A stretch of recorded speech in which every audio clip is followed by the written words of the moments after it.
धर्म में स्थानीय प्रथाओं रीति रिवाज को प्रमाणित माना गया है। जहाँ आप रहते हैं वहाँ की क्या स्थानीय रीति रिवाज है, क्या कल्चर है, उसको हिंदू धर्म नकारता नहीं है, वे स्वीकार करता है। ये भी हिंदू धर्म का एक स्रोत है। कहता है जो स्थानीय प्रथाएं हैं अगर वह धर्म सम्मत है, शास्त्र सम्मत है, तो उसको मान लेना है, उसका विरोध नहीं करना है। ज्ञानवल्क्य का एक कथन है, यदि कोई बात स्मृति सम्मत भी हो पर बहुसंख्यक लोग उसे बुरा समझते हो तो वैसा आचरण नहीं करना चाहिए। ज्ञानवल्क्य जी कहते हैं कोई आप ऐसा व्यवहार करते हैं जो धर्मशास्त्र के अनुकूल है, स्मृति सम्मत है, लेकिन बहुसंख्यक उसे अगर बुरा मानते हैं तो आपको वैसा आचरण नहीं करना चाहिए, क्योंकि उस समय, उस परिस्थिति में, उस स्थान पर वह आचरण आपके अनुकूल नहीं है। इसलिए हिंदू धर्म में कहा गया है कि जो वहाँ का स्थानीय कल्चर हो, स्थानीय रीति रिवाज हो, उसको सहृदय स्वीकार कीजिए। बृहस्पति ने कहा है कि प्रत्येक देश, जाति और कुटुंब की चिरकाल तक चली आ रही प्रथाओं या परंपराओं को उसी प्रकार सम्मान पूर्वक रखना चाहिए जिस प्रकार वह है।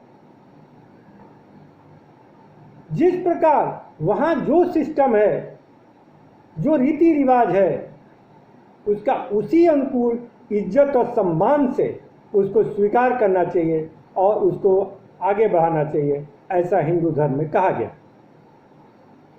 देश धर्मान जाति धर्मान कुल धर्माश्च पाश्चातान पाषाण धर्माश्च शास्त्रो स्मृति उपतान मुग्न। ऐसा कहा गया, हमारे बृहस्पति ने कहा है। प्रत्येक देश में हर स्थान पर कुछ न कुछ कल्चर की विभिन्नताएं हैं और यही हिंदू धर्म की विशेषता भी है कि वहाँ के कल्चर को, वहाँ के संस्कृति को स्वीकार करता है, उसका विरोध नहीं करता। ये हिंदू धर्म का एक स्रोत है।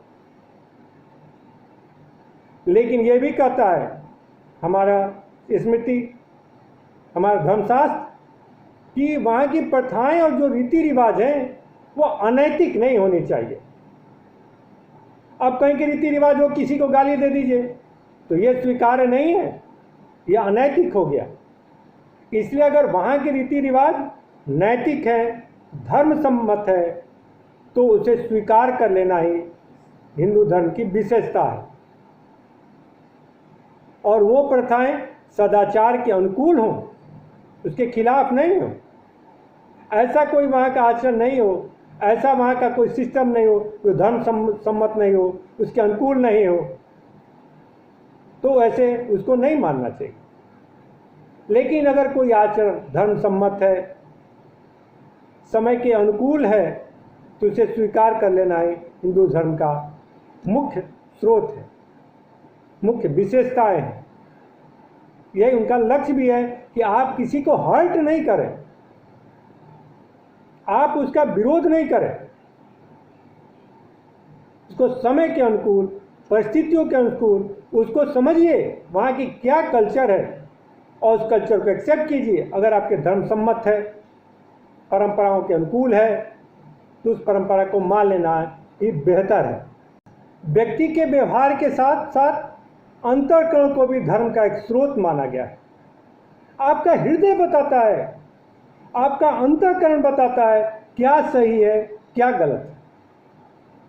आप जब भी कोई कार्य करने जाएं तो आप अपने हृदय से ही पूछ सकते हैं कि जो मैं कार्य कर रहा हूं वह सही है या गलत है। यह भी एक धर्म का स्रोत है।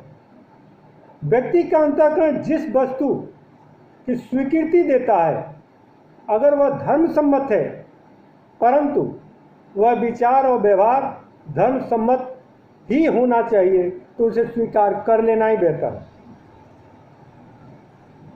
कोई आपका हृदय कभी भी गलत बोल ही नहीं सकता, वह अनैतिक बातें कर ही नहीं सकता। इसलिए कहा गया है कि धर्म का चौथा स्रोत अंतःकरण भी है। हम अपने अंतःकरण से समझ सकते हैं कि क्या सही है। संकट के समय कर्तव्य में अपवाद की भी अनुमति है।